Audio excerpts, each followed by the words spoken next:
Welcome back to this second lecture on Pierre Bayle.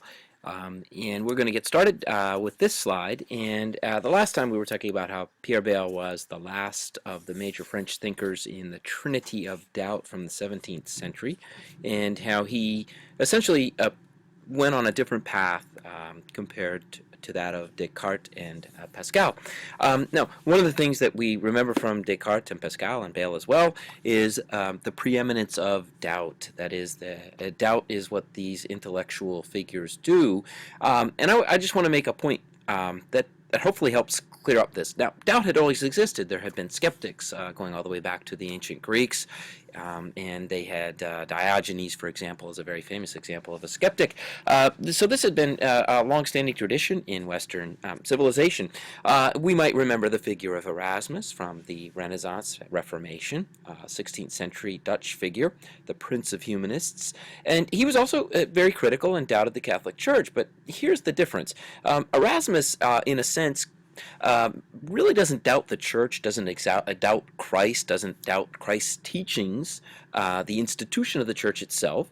Erasmus doubts the people in the church, in particular popes, cardinals, bishops, who he feels aren't performing their duties and following the teachings of Christ and of the church itself. So there's doubt, yet there's not a wholesale and full rejection of the idea of Christianity and Christ's centrality to Christianity. That's where Bayle is going to come along and do something quite different. So whereas Erasmus, we might say, suspended judgment, and by suspending judgment, I mean he asks questions and criticizes people of the church, but he suspends judgment about the entire church itself. Bayle is no longer going to suspend judgment. Bayle is really going to go after the very essence of the church and what it means, or in fact, what it doesn't mean. And I think this quote here that you see, a picture of Pierre Bayle, and this quote, this idea that the pure illusion to think that an opinion that passes down from century to century, from generation to generation, may not be entirely false. And so Bayle is really questioning here the revealed word of God as recorded in the Bible by the scripture writers. And this is something quite new. And again, it's worth remembering that Bayle comes along at the end of the 17th century after the scientific revolution, the advances in agriculture, the discovery of the New World and its inhabitants, the rise of cities, middling orders, and then all those things that contributed to breaking down the chain of being. And Bayle is going to sort of give the coup de grace to that chain of being, because he's going to ask really hard questions that get at the essence of things. And he's not going to nibble around the edges. He's really going to go after it pretty hard. And he does so in this book called the Dictionnaire historique et critique. And as I write down there in the orange box, it's the new book for the new man. And we're going to start then with looking at what Pierre Bayle is going to question. And really what we're talking about here is the beginning of the critical mind in a more modern sense. Again, criticism, doubt goes all the way back to ancient Greece, but now we're going to see this begin to manifest itself in the modern period. So we're going to take a look at questions. And so this is how Bayle does this. He goes about the task, or at least he goes about the act of doubting by asking questions. And he's going to begin with one question. And again, I talked about suspending judgment versus deep questions. Now, when we say deep questions, one might be scared and think, oh my gosh, wow, am I going to be prepared for these metaphysical questions that are going to be so difficult that I won't understand them? No, in fact, Bayle's questions are quite simple, and they're very straightforward, and that's why I like Bayle. And so it's not about erudition, it's not about necessarily knowledge, but it's about the courage to ask questions. So the courage is, I think, something that Bayle brings. So let's get right into it. These three questions of Pierre Bayle. First question. So, if the universe is the work of God, and yes it is, and nobody questioned that, and neither does he asks the question, then why is the human race attracted to evil? Why is the human race tempted by sin? The passions that sort of buffet human beings. Why is it that we're attracted to that? And you can see Homer Simpson, I think a perfect example of every man, ordinary human being, tempted by donuts. So I think that's a cute little picture there that draws on some contemporary TV shows to get at the point. So Bayle asks this question: so if this is true, then why do we have all these temptations out there in the world, and we're constantly being buffeted by them, like driven by them, and then we have this sense of remorse and this sense of guilt. So this ongoing sort of internal battle, and you can sort of see that in Homer's face.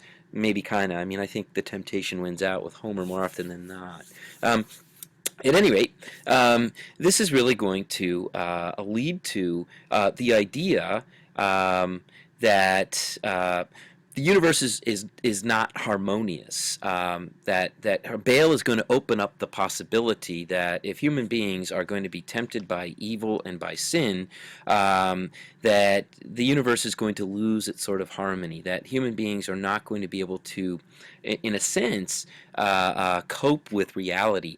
And when I say that they're not going to be able to cope with reality, I mean that once you take away Christianity and faith and question God, then that's when, according to Bayle, human beings are going to be left kind of on their own to deal with this universe and this world of temptation and passion. So that's kind of an interesting thing. Now let's get to the second question. If God is infinite and omnipotent, and again, yes, he is, why does God allow evil to exist in the world? And I think this is a very common question, probably a question you've heard before, maybe when you've studied the Holocaust, for example. So if there is a good God, how could God allow a Holocaust to happen? How could God allow any of the wars, World War I, World War II, the Civil War in the United States, any of these wars to occur, or famines, or outbreaks of disease, plague, etc.? So this is an age-old question. And the idea is, why doesn't God remove evil from the world? And again, what we're going to see is that there are no simple answers. So that's something I think to keep in the back of your mind. Let's look at the third question then. And Bayle starts out with this idea that Christians believe their system of religion, their faith system, or their truth claim, to be pure and to be good. And in fact to be superior. And Christians believe that. So then Bayle observed then Christians, an awful lot of Christians, doing an awful lot of bad things. So why do Christians engage in bad behavior? Why are they not virtuous? More so than non-Christians. And so that's his third question. And this is really going to turn the world upside down. And we've talked about that concept before.